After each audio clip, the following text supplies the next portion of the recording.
Red Flags of Emotional Repression, Part 41, Racism. It's funny because in one way, racism is a very specific manifestation of buried repressed emotions.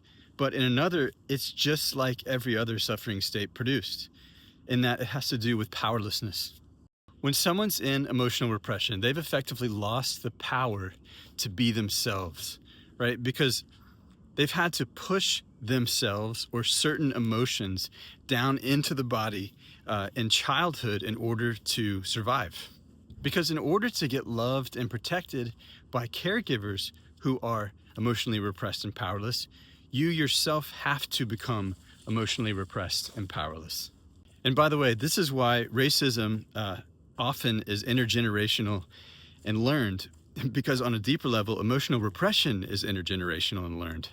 So what are the mechanics of it?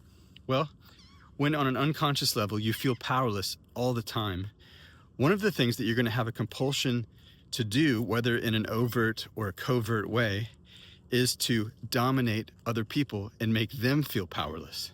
Misery loves company, right? We know this about emotional repression. Its mantra is, if I'm not allowed to feel and express what's true or be myself, then neither is anyone else. It's like with bullies, right? Because they feel so miserable and powerless within themselves, they have to find a way to feel powerful, right? So they attempt to do so by dominating other people.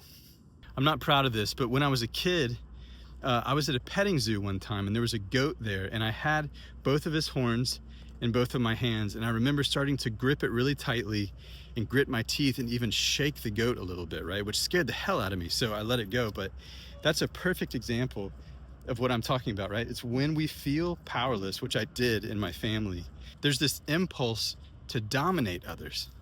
Now with racism, as everybody knows, it's a real specific focus as far as who am I going to dominate. Now, when I was a young kid, I remember hearing adults talk about racism, and like with many things, thinking how this is so arbitrary. I mean, I didn't think the word arbitrary, but I thought, why would people care about where other people are from or what other people look like? Of course, I wasn't aware yet of the massive historical context for racism and slavery and genocide and discrimination in this country. And so for me now as an adult, racism feels less arbitrary, and I understand more why someone in emotional repression and powerlessness would pick a certain ethnicity or marginalized group to try to bully and dominate.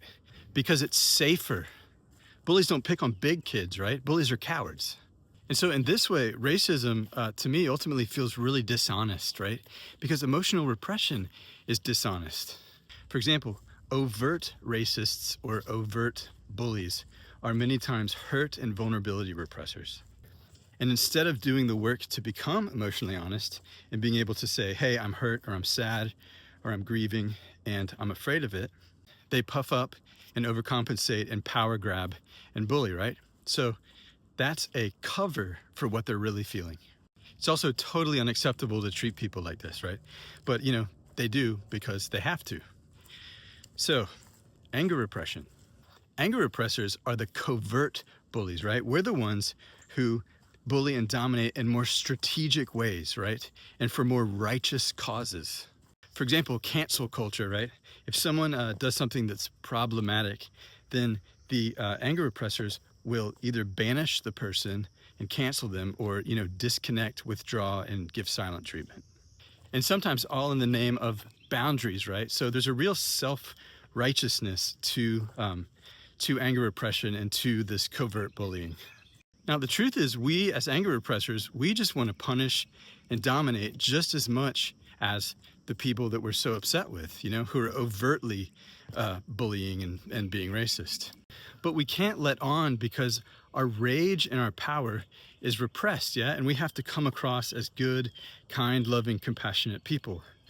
And so this is where you get the virtue signaling or the performative nature of modern liberalism. Now, the reality is, if the overt bullies would do the necessary work to be able to access, feel, and express their vulnerable emotions, and the anger repressors or the covert bullies would do the necessary work to be able to access, feel, and express their buried anger, rage, and power, then everybody would see that we're all the same. Embodied equality, right? Which ironically is what the overt bullies are scared of and what the covert bullies are demanding. So it takes a lot of suffering to get to the point where you want to deprogram and come out of your emotional repression. But if you are at that place, then come work with me if you'd like. The link is in the caption or in the bio.